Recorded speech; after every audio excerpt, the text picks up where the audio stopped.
Jillian. You can call me Jill if you'd like. And I want to present to you a little bit about how to study in the US if you're interested. So I think since there are only a few of us, it might be nice to know a little bit about each other first. So I'll tell you about me, and then maybe you can tell me your name, your study interest, and what you are thinking about studying in the US. Maybe you're just interested and you don't know a whole lot yet, or maybe you are sure you want to go and you know what university you want to study at, or maybe you have already begun an application, who knows. And you should start by checking that out. They have a lot of information. AMINEF is the Indonesian group for helping Fulbright. You can visit them in Jakarta. You can look at their website for information, and they can help you to figure out if Fulbright is right for you. So that's where I recommend you start, actually, but also by looking up individual universities. That's something you're interested in. So for me, the things that were most important to me in which universities I wanted to apply for were, number one, funding options. I wanted to make sure that I wasn't going to pay for my PhD. This should also be important to you because you can't have loans in the US because you're not a US citizen. And also, it's just way too expensive. It's not worth going into debt over studying in the US. So, most important, someone else will pay for you to study. Next most important is professors that you want to work with. Someone that you're excited about their work. Maybe you've read their article or you've read their book and you think they're really cool and you want to work with them. This is especially important in the sciences where you are likely to partner on projects with your professors. You'll also want to think about the job placement rate. That's super important. So you want to see what happens to students after they graduate the program you want to go into. Look at their alumni. Are they getting jobs after they graduate? What kind of jobs? Are they the jobs that you want to have? Do they have any Indonesian alumni or just international alumni in general? That's really important because the reason why you're getting this extra education is so that you can get a better job, right? So that you can learn and progress. So if you can't find what any of their alumni are doing from this program, then you don't want to go there because it doesn't mean success for you. And also university resources. This is especially important for international students. You want to make sure that your university has good support for international students.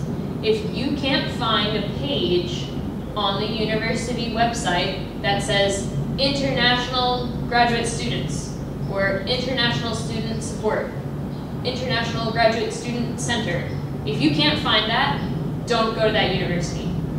So after you've thought about all these things that are very important to you and looked and seen if you can find them on the websites of your long list, of your 20 university list or whatever, then you make a short list. Your short list should be somewhere between 3 and 10 schools.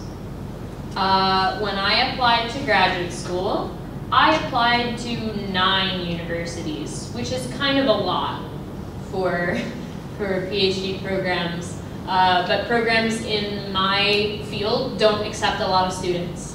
They'll take maybe 2 students a year, if that, in my field. So I wanted to apply to a lot, so I was sure that I would get in somewhere that was good. For you, it might be less. You might only want to apply to 3. I think if you're applying through Fulbright, they ask you for 5. So 5 is a good number to shoot for on your short list. these are the universities that you're actually legitimately interested in, that you're going to apply to.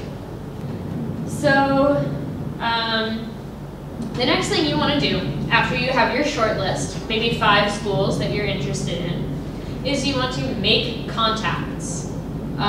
This is a thing that's culturally quite different in Indonesia and the US. So I want to tell you guys so that if you want to study in the US, you can ask questions like an American.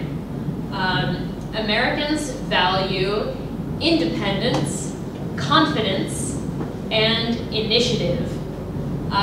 So if you want to apply to a university in the US, then you need to email people. In the US, we also really prefer email to phone calls or WhatsApp. We hate being called on the phone. Nobody does that anymore. We only email. So you'll get really used to using email if you want to apply to the US. All of your communications over email. No texting. So at every school I applied to, I had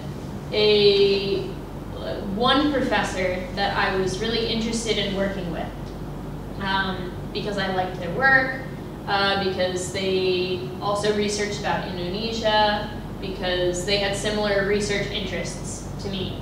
So at every school you apply to, you should have one professor that you think is really cool. You should first learn about that professor, read their bio on the website, and find an article that they've written, and at least skim through it. So you know what their writing style is like, whether you feel like you'd enjoy working with them, and you know what their research interests are. So read about them, read something they've written, and then write them an email and say, "Dear Professor Smith, I am an Indonesian student applying to your program at blank blank university. I read your article on ostrich mating patterns and am interested in working with you." And then you ask them a question. So you can ask them a question about their research. You can ask them a question about how international students fit in their department or something like that. Yeah, there are lots of things you can know, but like be curious. Develop a curious attitude in yourself and ask the professor something you want to know.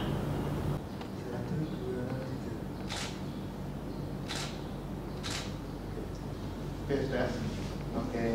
Oh, thank you so much. It's a pleasure to be here. Thank you. Terima kasih.